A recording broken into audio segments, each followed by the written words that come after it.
Hello बच्चों, so welcome to the last lecture of motion in a plane.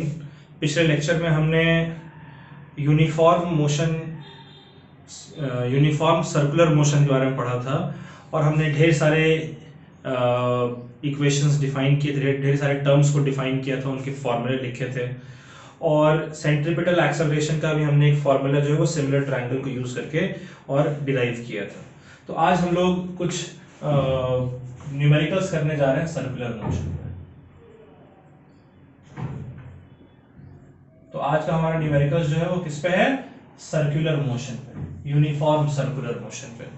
ठीक है बच्चों, तो कुछ क्वेश्चंस हम लोग बेसिक क्वेश्चंस जो हैं जो आपके स्कूल में पूछे जा सकते हैं और कभी एक आधा क्वेश्चन ऐसा भी हो सकता है कि एक क्वेश्चन आपका यूनिफॉर्म सर्कुलर मोशन वाले टॉपिक से भी आ जाए कॉम्पिटिटिव एग्जाम में। तो कुछ क्वेश्चंस हम लोग 5-6 क्वेश्चंस जो है वो आज यूनिफॉर्म सर्कुलर मोशन के देखेंगे। ठीक है, तो चलिए शुरुआत करते हैं। आज का जो पहला क्वेश्चन है, पहला क्वेश्चन सिंपल क्वेश्चन से हम लोग स्टार्ट करेंगे।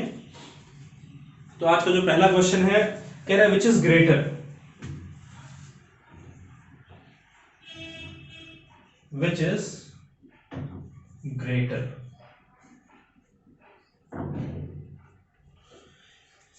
दे रखा है the angular velocity of the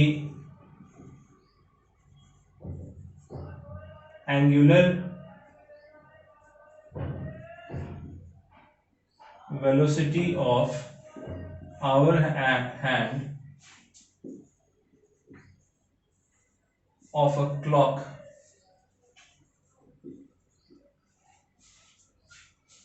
or angular velocity or angular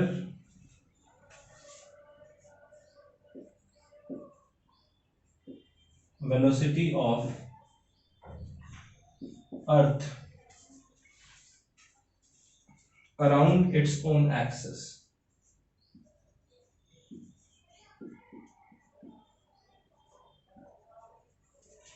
Around its own axis और कह रहे हैं कि गिव देयर रेशियो, जो भी ये दोनों आएंगे इनके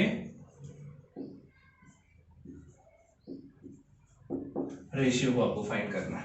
ठीक है, तो क्या निकालना है? कह रहे हैं बच्चों, आपसे कह रहे हैं कि आपको जो आवर हैंड है क्लॉक का, जो आवर्स हमें बताते हैं, उसकी एंगुलर वेलोसिटी आपको कैलकुलेट करनी है और अर्थ जो है वो अपने खुद के एक्सिस के अबाउट जब स्पिन करता है तब उसकी एंगुलर वेलोसिटी आपको बतानी है। दोनों में से कौन सी वेलोसिटी आपकी ग्रेटर है, कौन सी स्मॉलर है, ये बताना है और दोनों की वेलोसिटी के रेशियो को फाइंड करना है, एंगुलर वेलोसिटी। तो सबसे पहले तो हम लोग फॉर्मूला लिख लेते हैं। What is the formula for angular velocity? Omega. तो ये हमारा होता है D theta by D T. तो मैं D theta by D T की जगह ना थीटा अपॉन टी लिख रहा हूं। ठीक है, कोई परेशानी तो नहीं है आपको थीटा अपॉन टी से? भाई डी थीटा क्या है, वो भी आपको एंगुलर डिस्प्लेसमेंट बताएगा, थीटा भी एंगुलर डिस्प्लेसमेंट बताएगा, डी टी भी टाइम बताएगा और टी भी आपको टाइम बता रहा है। ठीक है, और इसका जो यूनिट है वो होता है आपका रेडियन पर सेकेंड। क्लियर है? सबसे पहले हम लोग angular velocity of hour hand of a clock देखते हैं। ठीक है, आवर हैंड ऑफ क्लॉक। ठीक है, तो आप मुझे बताइए कि अगर आप आवर हैंड को देखते हैं, जो घड़ी है उसमें जो आपको जो आवर बताता है, जो निडल, उसको देखें तो 60 मिनट में एक बार वो पूरा रेवोल्यूशन कर लेता है ना? जो आवर हैंड है वो 24 घंटे में वो एक पूरा रेवोल्यूशन आवर हैंड वाला जो है, सपोज करें ऐसे कि ये हमारा क्लॉक है, ठीक है, और ये आपका आवर हैंड है। तो इसको 24 घंटे नहीं, 12 घंटे में यहां से स्टार्ट करते हैं। ठीक है, 0, फिर 1, 2, इस तरीके से करते करते 3, 4, 5 6 7 8 9 10 11 और फिर से यहां पर पहुंचने पे 12 हो जाता है। 12 घंटे में इसका एक रेवोल्यूशन जो है पूरा कंप्लीट हो जा रहा है। तो जब एक रेवोल्यूशन यानी एक सर्कल जब ये पूरा मूव कर जा रहा है तो इसका जो टोटल एंगल जो कवर कर रहा है एक रेवोल्यूशन में वो 2 पाई एंगल कवर होगा 360 डिग्री। और कितना टाइम लग रहा है उसे? 12 आवर का टाइम लग रहा है ना। So therefore 2 pi radian upon 12 hour, ये आपका हो जाएगा pi by 6 radian per hour. ठीक है। और उसी तरीके से अर्थ जब अपने खुद के एक्सिस के अबाउट मूव करता है, अर्थ अराउंड इट्स एक्सिस, तो अपने एक्सिस के अबाउट इसके एंगुलर वेलोसिटी को हम लोग ओमेगा 2 कह रहे हैं। जब वो एक पूरा साइकिल कंप्लीट कर लेगा, यानी कि एक बार पूरा गोल घूम गया अर्थ, तो इसलिए उसने एक बार गोल घूमेगा तब जो एंगल कवर कर रहा है एंगुलर डिस्प्लेसमेंट वो 2 पाई रेडियन होगा। और कितना समय लगता है उसे एक बार पूरा गोल घूमने में? एक दिन 24 आवर्स। तो ये आपका हो जाएगा 24 आवर, ये कट कर आपका हो जाएगा pi by 12 radian per hour. ठीक है। अब देखिए जाहिर सी बात है जो ओमेगा 1 है इसका डिनोमिनेटर छोटा है और ओमेगा 2 का डिनोमिनेटर बड़ा है। तो जिसका डिनोमिनेटर छोटा होगा वो पूरा नंबर ज्यादा होगा और जिसका डिनोमिनेटर बड़ा है उसको नंबर कम होगा। तो यहां से अगर कंपेयर करें यानी कि angular velocity of hour hand of a clock is greater than the angular velocity of earth spinning about its own axis। ठीक है। अब इनका आपको रेशियो फाइंड करने को कह रहा है। रेशियो यानी कि ओमेगा 1 अपॉन ओमेगा 2, ये रेशियो आपको बताने को बोल रहा है। तो ओमेगा 1 की जगह हम क्या पुट करेंगे? पाई बाई 6 और ओमेगा 2 की जगह पाई बाई 12। ये 12 आपका ये हो गया पाई अपॉन 6, ठीक है, इंटू ये आपका नीचे है पाई और इसके नीचे 12 जो कि ऊपर आ जाएगा तो ये आपका 12 हो जाएगा। ये आपका हो गया 2, यानी कि omega 1 upon omega 2 is equals to 2 upon 1। जो omega 1 is to omega 2 ratio है ये 2 इज टू 1 के बराबर होता है। ठीक है बच्चों, सिंपल सा क्वेश्चन था, इसको नोट कर लें, फिर हम लोग कोई अगला क्वेश्चन देखते हैं।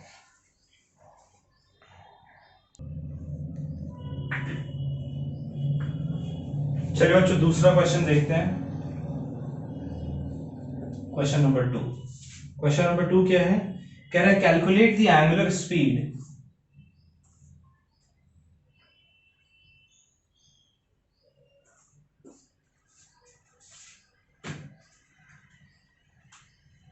ठीक है।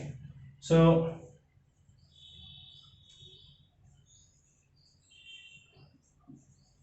कैलकुलेट दी, ये आप क्वेश्चन खुद से ट्राई कीजिए। Angular speed of a flywheel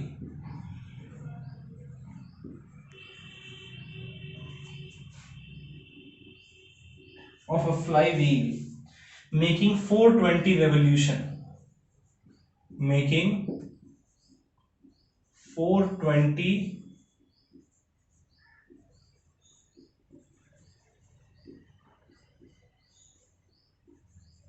revolution पर मिनट। ठीक है, आपको एंगुलर स्पीड फाइंड करना है फ्लाई व्हील का जिसने 1 मिनट में 420 रेवोल्यूशंस किया है। चलिए बच्चों खुद से आप एक बार कोशिश कीजिए इस क्वेश्चन को करने के लिए।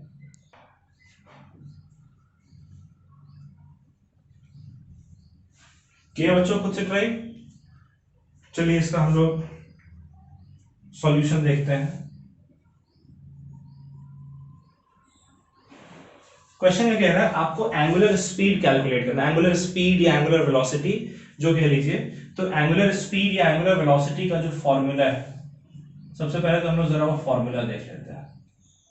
फॉर्मूला हमारा क्या होता है? एंगुलर स्पीड या एंगुलर वेलोसिटी का फॉर्मूला होता है angular displacement upon time taken. ठीक है, अब जरा समझते हैं। क्वेश्चन कह रहा है कि कितने नंबर ऑफ रेवोल्यूशंस हैं? नंबर ऑफ रेवोल्यूशन हमारे हैं 420। और कितना टाइम लग रहा है उस नंबर ऑफ रेवोल्यूशन में, तो 1 मिनट। 1 मिनट का मतलब होगा 60 सेकेंड। तो 60 सेकेंड में अगर 420 रेवोल्यूशन है, तो हम जानना चाहते हैं कितने नंबर ऑफ रेवोल्यूशन है 1 सेकेंड में, number of revolution in 1 second. तो देखिए 60 सेकेंड में बच्चों, 60 सेकेंड में 420 रेवोल्यूशन है ना, 60 सेकेंड में 420 रेवोल्यूशन। तो अगर मैं दोनों साइड 60 से डिवाइड कर दूं, इस साइड भी 60 से डिवाइड कर दिया और इस साइड भी 60 से डिवाइड कर दिया, तो ये 60 और 60 कट होकर 1 हो जाएगा, और ये 60 और 420 कट होकर 7 हो जाएगा।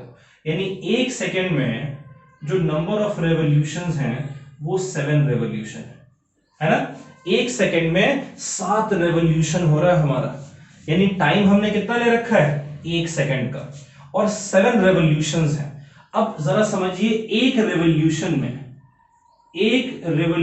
में जो एंगल हमारा होगा, एक रेवोल्यूशन यानी कि एक बार पूरा वो व्हील आपका एक सर्कुलर पाथ में, एक व्हील जो पूरा 360 डिग्री रोटेट कर गया है, मूव कर गया है, तो एक रेवोल्यूशन में 2 पाई रेडियन का एंगल होता है।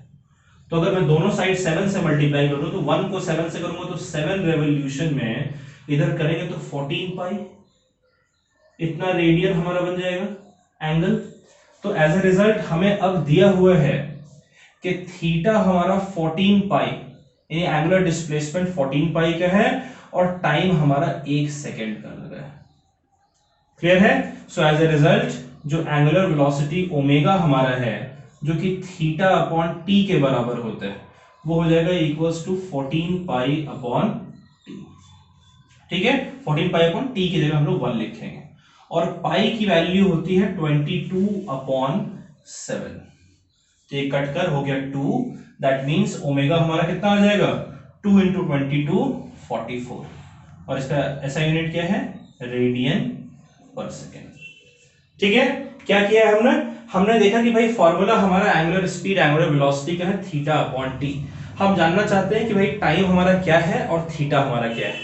तो क्वेश्चन कह रहा है कि 60 सेकेंड यानी 1 मिनट में 420 रेवोल्यूशन, ये मतलब 420 रेवोल्यूशन पर मिनट, यानी हर 1 मिनट यानी हर 60 सेकेंड में 420 रेवोल्यूशन।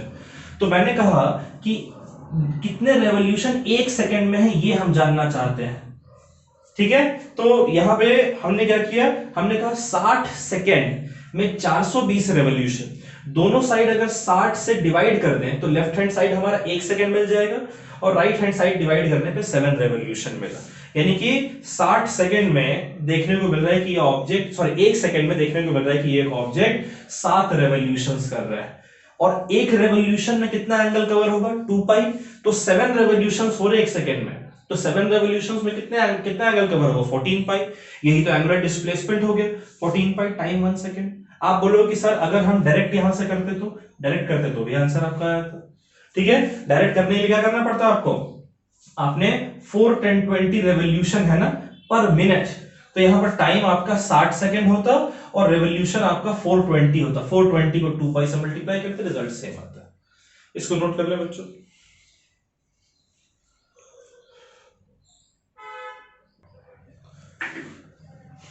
चलिए बच्चों अगला क्वेश्चन देखते हैं।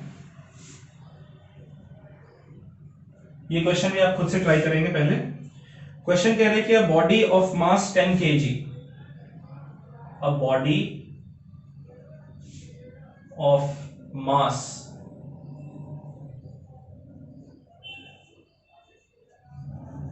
10 kg revolves in a circle,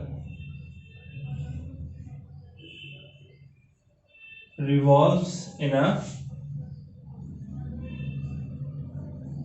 circle of diameter of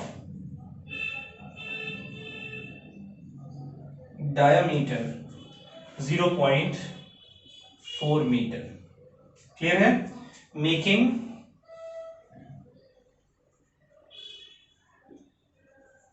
1000 revolution per minute, making 1000 revolution per minute। ठीक है, calculate its linear velocity, calculate its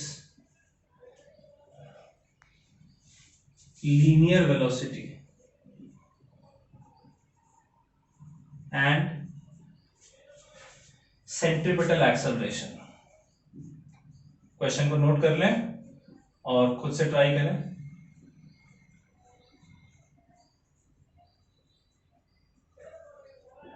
question क्या कह रहा है पहले समझ लीजिए, फिर आप खुद से इस क्वेश्चन को अटेम्प्ट करिएगा। क्वेश्चन कह रहा है कि एक बॉडी है जिसका मास 10 kg है, ठीक है, एक बॉडी है जिसका मास 10 kg है और वो एक सर्कल में घूम रहा है। क्लियर है, यानी कि एक सर्कल आपको दे रखा है, क्वेश्चन के अकॉर्डिंग आपको एक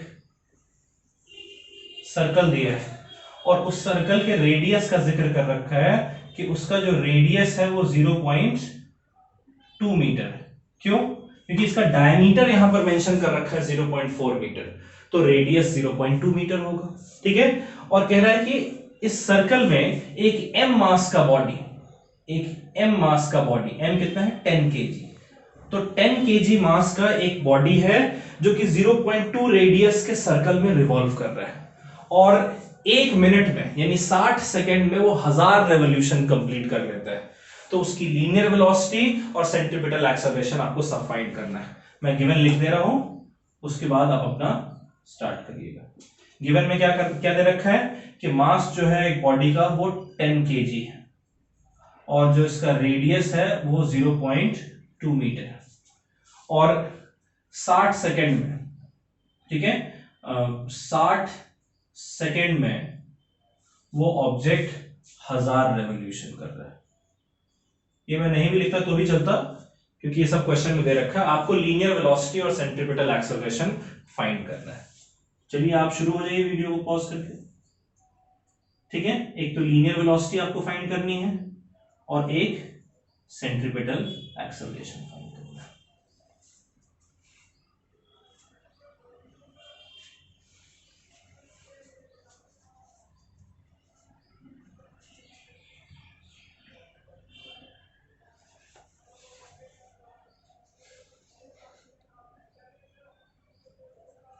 कर लिया बच्चों? कर लिया खुद से सॉल्व? चलिए मैं उम्मीद करता हूं आपने अटेम्प्ट किया है, तो देखते हैं हम लोग। देखिए क्वेश्चन कह रहा है कि इसने 60 सेकेंड में, 1 मिनट में यानी कि 60 सेकेंड में इसने किया है 1000 रेवोल्यूशन। कितने रेवोल्यूशन किए इसने? 60 सेकेंड में 1000 रेवोल्यूशन।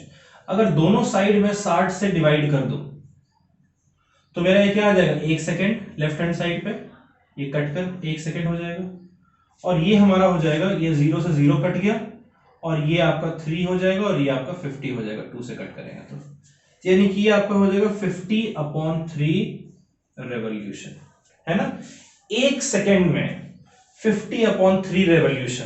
अब मुझे बताइए कि हमने क्या डिफाइन किया था, 1 सेकेंड में जितने भी नंबर ऑफ रेवोल्यूशंस होंगे वो क्या होनी चाहिए, वो हमारी फ्रीक्वेंसी होती है। The number of revolution in 1 second is known as frequency. देखिए यहां पर हमारा क्या निकल कर है, 1 सेकेंड में इतने नंबर ऑफ रेवोल्यूशन, यानी कि जो फ्रीक्वेंसी हमारी है वो हमारी आई 50/3 और फ्रीक्वेंसी की ऐसा यूनिट होती है हर्ट्ज, 50/3 हर्ट्ज। और v जो हमारा है, v हमें फाइंड करना है, सबसे पहला पार्ट v। तो v जो हमारा है, v ये होता है equals to r into omega. गलत तो नहीं कह रहा ना, v is equals to r into omega. r तो आपको दे रखा है रेडियस, कैपिटल R हमने यहां पर कंसीडर किया रेडियस को, तो रेडियस तो हमें दे रखा है। अगर किसी तरीके से हम ओमेगा निकालना है तो r इंटू ओमेगा मल्टीप्लाई करेंगे, v निकल कर आ जाएगा और फिर सेंट्रीपिटल एक्सेलरेशन v²/r से आ जाएगा। तो पहले ओमेगा निकालना है हमें, और ओमेगा का फॉर्मूला क्या है, याद करिए, ओमेगा हमने लिखा था इक्वल्स टू 2π न्यू, लिखा था ना, तो ये हमारा हो जाएगा इक्वल्स टू 2, अच्छा ओमेगा अगर 2π न्यू है और अगर यहां पर हम ओमेगा की जगह 2π न्यू पुट करते हैं तो v हमारा क्या आ जाएगा, r इंटू 2π न्यू, है ना, r की वैल्यू हमारी है 0.2। तो ये डेसिमल हटाएंगे तो 2/10 हो जाएगा, इंटू 2, और पाई की जगह पाई ही रखते हैं, और न्यू की जगह 50/3। तो ये 0 से 0 चला गया, ये आपका कितना बचा है, 2 2 ज़ा 4, 4 5 ज़ा 20, यानी कि 20 डिनोमिनेटर में 3 है, 20/3 पाई, ये हमारा लीनियर एक्सेलरेशन आ गया मीटर पर सेकंड में हम लोग लिखते हैं। अब भाई लीनियर वेलोसिटी में मिल गया। अब लीनियर वेलोसिटी मिल गया तो नेक्स्ट हमें फाइंड करना है सेंट्रीपिटल एक्सेलरेशन, और सेंट्रीपिटल एक्सेलरेशन का फॉर्मूला होता है v²/r। तो चलिए जरा पुट कर देते हैं सेंट्रीपिटल एक्सेलरेशन। v² की जगह क्या पुट करेंगे, 20π/3 का स्क्वायर, और डिनोमिनेटर में आपका r भी है, r की वैल्यू होती है 0.2, डेसिमल को हटाएंगे तो ऊपर आपका 10 हो जाएगा। ठीक है, ये कट करिए, ये आपका 5 आ जाएगा। तो सेंट्रीपिटल एक्सेलरेशन आपका कितना आ गया, 20 का स्क्वायर होता है 400, पाई का स्क्वायर हो जाएगा π² इंटू 5 हमारा है, और नीचे 3 का स्क्वायर हो जाएगा 9, यानी सेंट्रीपिटल एक्सेलरेशन हो गया 400 इंटू 5, यानी कि 2000 π²/9 मीटर पर सेकेंड स्क्वायर। क्लियर है? तो लीनियर वेलोसिटी मिल गया और सेंट्रीपिटल एक्सेलरेशन भी मिल गया। नोट कर ले बच्चों इसको।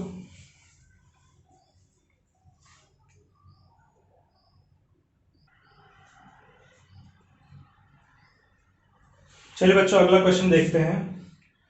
एक क्वेश्चन है, कह रहा है find magnitude of centripetal acceleration. Find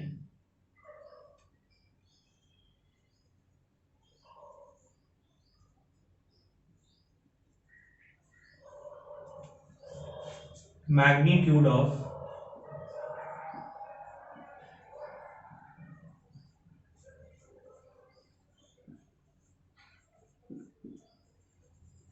note करते चले question. Find magnitude of centripetal acceleration of a particle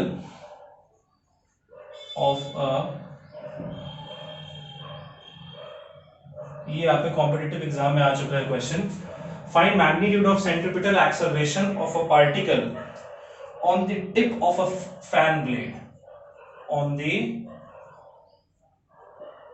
tip of a fan blade. बहुत आसान क्वेश्चन है। ऑफ डायमीटर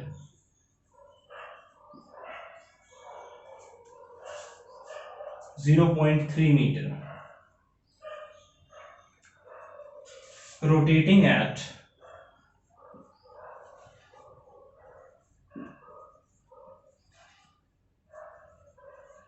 1200 revolution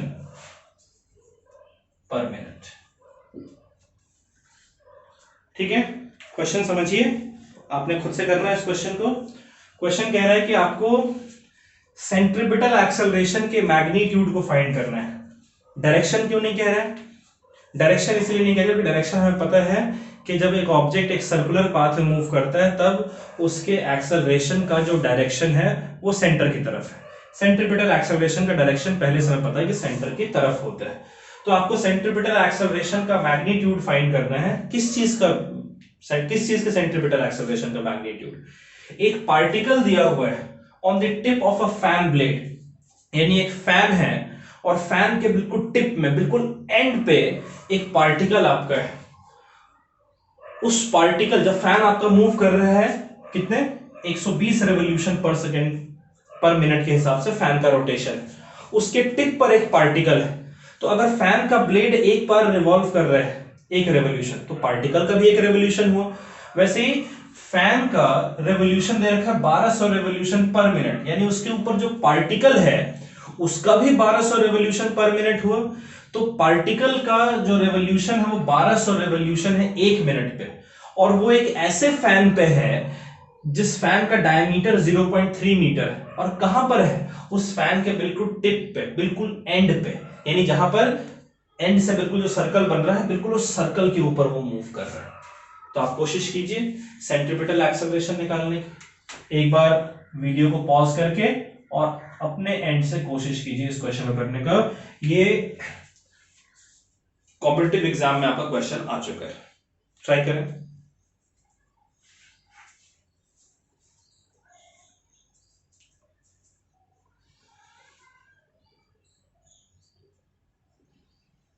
कर लिया बच्चों, ट्राई किया इस क्वेश्चन को। देखिए क्वेश्चन क्या कह रहा है, आई होप आपने किया है, उम्मीद करता हूं आपका आंसर भी सही आएगा। क्वेश्चन कह रहा है कि आपको फाइंड करना है सेंट्रीपिटल एक्सेलरेशन। क्या फाइंड करना है? Centripetal acceleration. और सेंट्रीपिटल एक्सेलरेशन का फॉर्मूला क्या होता है? या तो v स्क्वायर अपॉन आर, और या तो फिर अगर v की जगह आप आर ओमेगा लिखेंगे तो ये आपका आर ओमेगा स्क्वायर भी आ सकता है। ये दो फॉर्मूले आपके सेंट्रीपिटल एक्सेलरेशन के हमने फाइंड आउट किए थे। ठीक है, अब इसमें आपको गिवन क्या क्या है इस क्वेश्चन में, जरा गिवन हम लोग देख लेते हैं। तो गिवन है आपको एक तो कि जो रेडियस है, वो आपको गिवन है 0.3/2 मीटर, यानी कि 3/20 मीटर रेडियस आपको गिवन है ना। डेसिमल हटाया, नीचे आपका 0 आ गया। और उसी तरीके से कितने रेवोल्यूशंस हैं, तो 1 मिनट में, पर मिनट, यानी कि 60 मिनट 60 सेकेंड में, हमेशा हम इसको सेकेंड्स में लिखेंगे, 60 सेकेंड में दे रखा है कि 1200 रेवोल्यूशन। कितने? 60 सेकेंड में कितने रेवोल्यूशन है? 1200 रेवोल्यूशन। तो अगर दोनों साइड 60 से डिवाइड कर दें, ये तो 1 आ जाएगा और ये कितना आ जाएगा? 20, यानी 1 सेकेंड में कितने रेवोल्यूशन है बच्चों? 1 सेकेंड में 20 रेवोल्यूशन है। ठीक है, और एक रेवोल्यूशन का एंगल बनता है 2 पाई रेडियन, है ना। तो बताइए कि 20 रेवोल्यूशन है, कितना बनेगा एंगल? 20 इंटू 2 पाई, यानी कि 40 पाई रेडियन। तो 40 पाई रेडियन यानी कि एंगल आपको कितना दे रखा है? 40 पाई। और कितने सेकंड में? 1 सेकंड में, यानी टाइम आपको दे रखा है 1 सेकंड। तो यहां से आप ओमेगा निकाल सकते हैं। ओमेगा क्या होता है?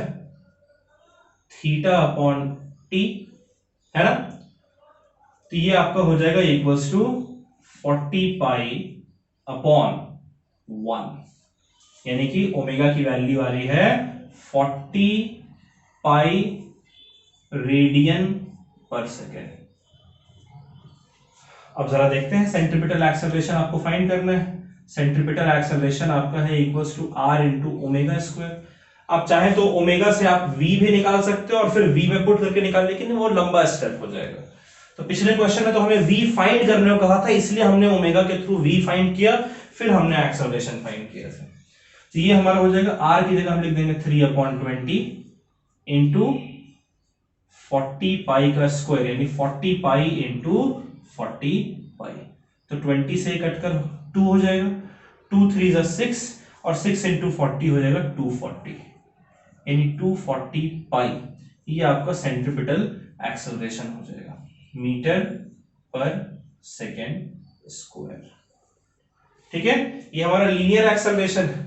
अगर एंगुलर एक्सेलरेशन बोलता तब फिर उसके लिए भी हमने फॉर्मूला डिराइव किया था, a is equals to are into alpha. Alpha आपका एंगुलर एक्सेलरेशन था। तो क्या अगर एंगुलर एक्सेलरेशन बोलता तो फिर आपको यूज करना पड़ता AC is equals to are into alpha C, और यहां से अल्फा सी जो है वो आपका AC अपॉन आर के बराबर आता है। तो इस AC में आर जो है उसको डिवाइड करना होगा। खैर आपसे ये पूछा नहीं है, इसलिए आपको इसको करने की जरूरत नहीं है, लेकिन मैंने आपको बता दिया। नोट कर ले बच्चों, एक और क्वेश्चन इसके बाद हम लोग करेंगे।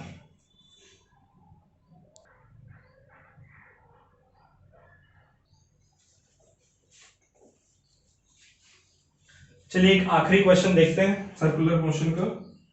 ठीक है, ये आपके एनसीईआरटी का क्वेश्चन है और अच्छा क्वेश्चन है, इंपॉर्टेंट क्वेश्चन है।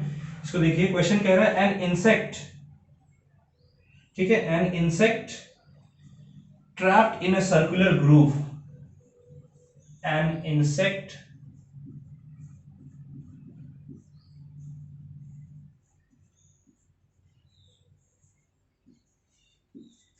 trapped in a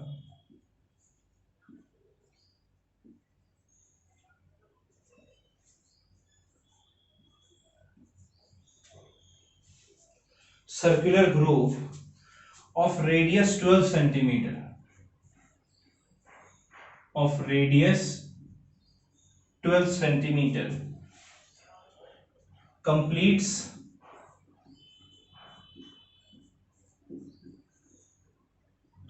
seven revolution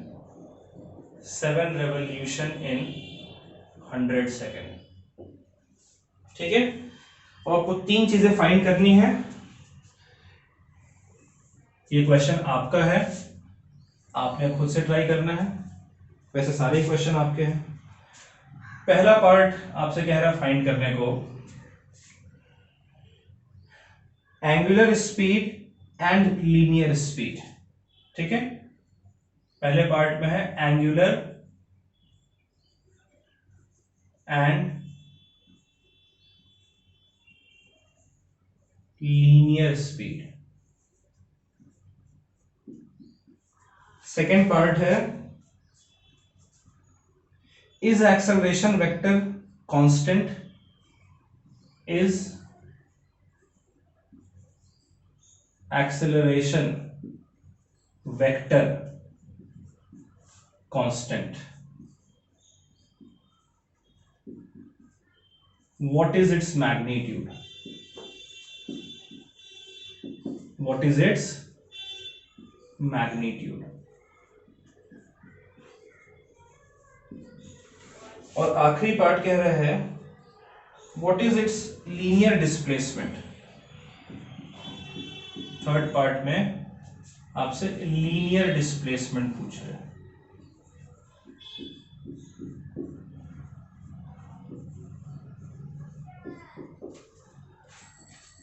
linear displacement और एंगुलर डिस्प्लेसमेंट में डिफरेंस है बच्चों। एंगुलर डिस्प्लेसमेंट में हम पूरा एंगल बनाते हैं और लीनियर डिस्प्लेसमेंट में फाइनल पोजीशन और इनिशियल पोजीशन का डिफरेंस लेते हैं।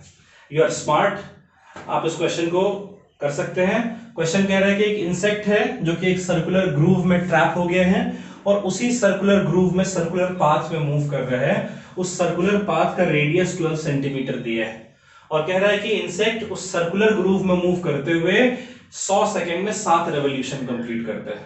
तो एंगुलर और लीनियर स्पीड फाइंड करना है। फिर दूसरा कह रहा है क्या एक्सेलरेशन वेक्टर कांस्टेंट है, अगर है तो यस लिखिए, नहीं है तो नो लिखिए, बताइए। और क्यों नहीं है ये बताइएगा अगर नहीं है तो, और उसका मैग्नीट्यूड क्या होगा एक्सेलरेशन का वो बताना है और लीनियर डिस्प्लेसमेंट बताना है। चलिए आप खुद से ट्राई कीजिए इस क्वेश्चन को।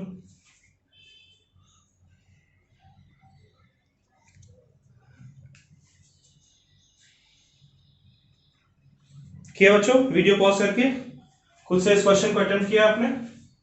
चलिए हम लोग देखते हैं अब इसके सॉल्यूशन को, क्या इसका आंसर आता है इसको देखते हैं, फिर हम लोग क्लास समाप्त करेंगे। एंगुलर स्पीड,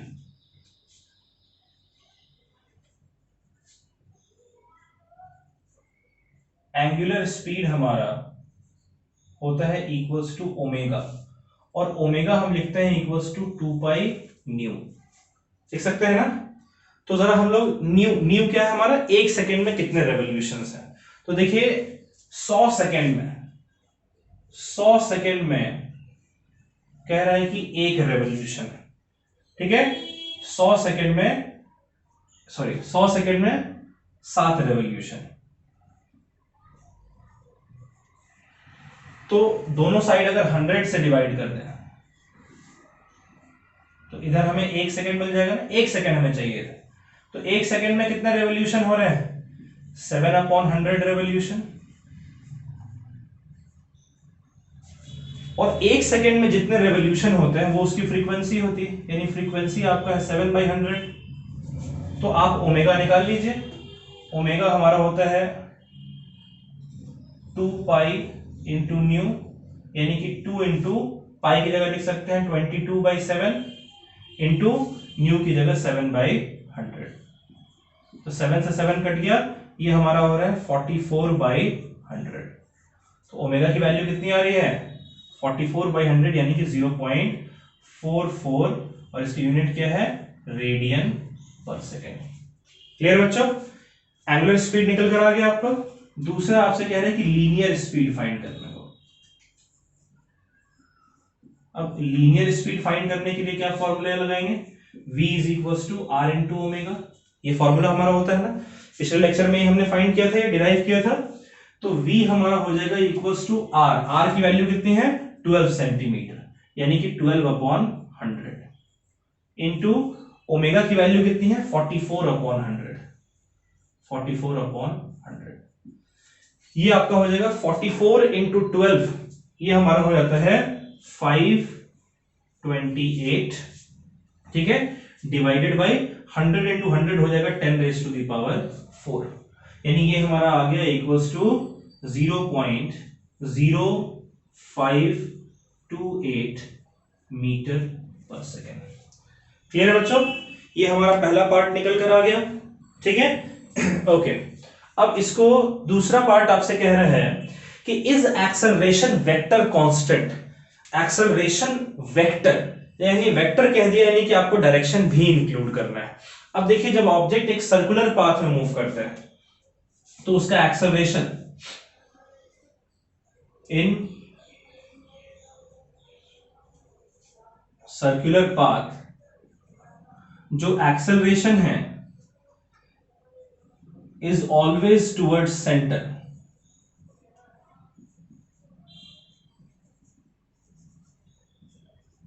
है ना।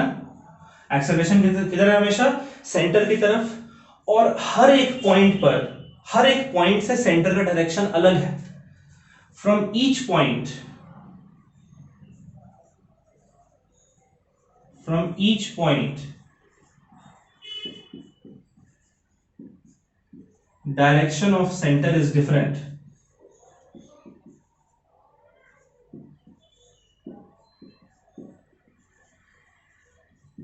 So is the acceleration vector। गलत तो नहीं कह रहा ना भाई। सर्कुलर पाथ में जब ऑब्जेक्ट मूव करता है तब उसका सेंटर की तरफ हर वक्त एक्सेलरेशन होता है। और अगर आप एक सर्कुलर पाथ में हैं तो यहां से अगर आप देखेंगे तो सेंटर इधर है, और यहां से देखेंगे तो सेंटर इधर, डायरेक्शन बदल गया था। तो जब डायरेक्शन बदल रहा है यानी वेक्टर आपका कांस्टेंट तो है नहीं, इसलिए acceleration vector, so is the acceleration vector, यानी कि वो भी अलग अलग है। मैग्नीट्यूड क्या है, सेंट्रीपिटल एक्सेलरेशन का जो मैग्नीट्यूड है वो हमारा क्या होता है, वो हमारा होता है equals to are into omega square, होता है ना। तो फाइंड कर लीजिए आप, आर की वैल्यू आपकी है 12 सेंटीमीटर, यानी कि 12/100 इंटू ओमेगा स्क्वायर, ओमेगा की वैल्यू है 44/100, और इसका स्क्वायर करेंगे तो इंटू 44/100। अब ये कैलकुलेशन मैं आपके ऊपर छोड़ रहा हूं। 12 इंटू 44 हमने कैलकुलेट कर रखा है 528 है, तो 528 इंटू 44 अपॉन ये 6 जीरो है, 10⁶, इतना मीटर पर सेकेंड स्क्वायर होगा। अब आपने इस तरीके से नहीं छोड़ना, आप 528 को 44 से मल्टीप्लाई करेंगे, ठीक है। ओके, और अगला आपसे कह रहे हैं कि इसका लीनियर डिस्प्लेसमेंट क्या है। तो लीनियर डिस्प्लेसमेंट सोचिए कि ये 100 सेकंड के बाद की लीनियर डिस्प्लेसमेंट है। तो इंटरसेक्ट बोल रहा हूं, इंसेक्ट जब इस सर्कुलर पाथ में मूव कर रहे हैं तो सपोज करें कि ए पॉइंट से स्टार्ट करते हैं, एक रेवोल्यूशन के बाद फिर से ए पॉइंट पर आ जाएगा, फिर दूसरे रेवोल्यूशन के बाद भी ए पॉइंट पर, तीसरे रेवोल्यूशन के बाद भी ए पॉइंट पर, चौथे, पांचवें, छठे और सातवें रेवोल्यूशन के बाद भी ए पॉइंट पर। तो after 7 revolution, after 7 revolution in 100 second, insect अपने इनिशियल पोजीशन पर वापस आ जा रहा है। तो इंसेक्ट रिटर्न्स बैक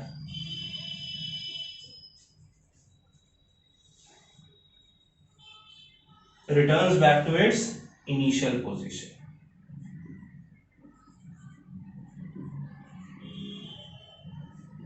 है ना।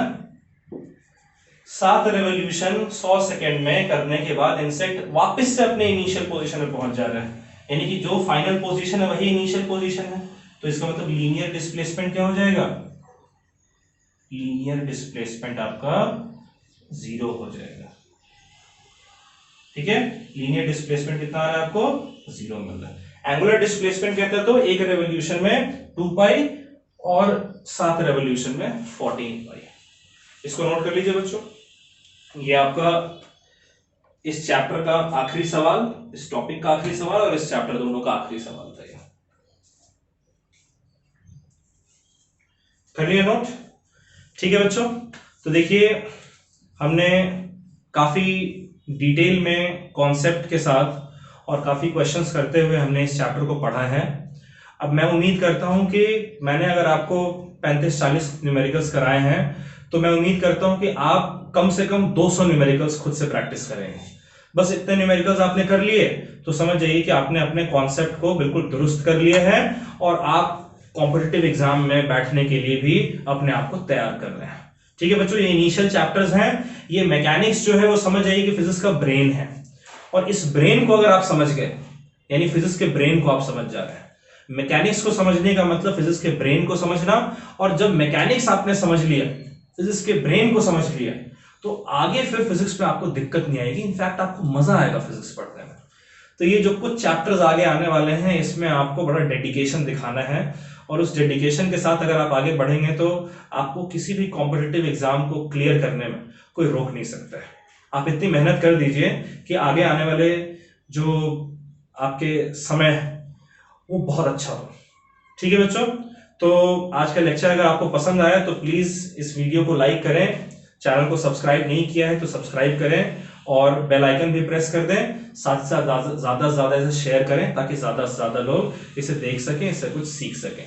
और अगर आप ऑफलाइन क्लासेस ज्यादा इंटरेक्टिव तरीके से हमारे इंस्टीट्यूट में क्लासेस ज्वाइन करना चाहते हैं तो इन 2 नंबर्स में आप पे किसी भी नंबर पे आप हमें कांटेक्ट कर सकते हैं।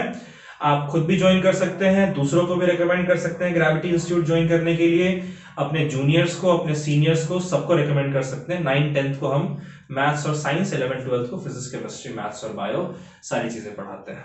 तो बच्चों अब आज मैं अलविदा ले रहा हूं आप लोगों से।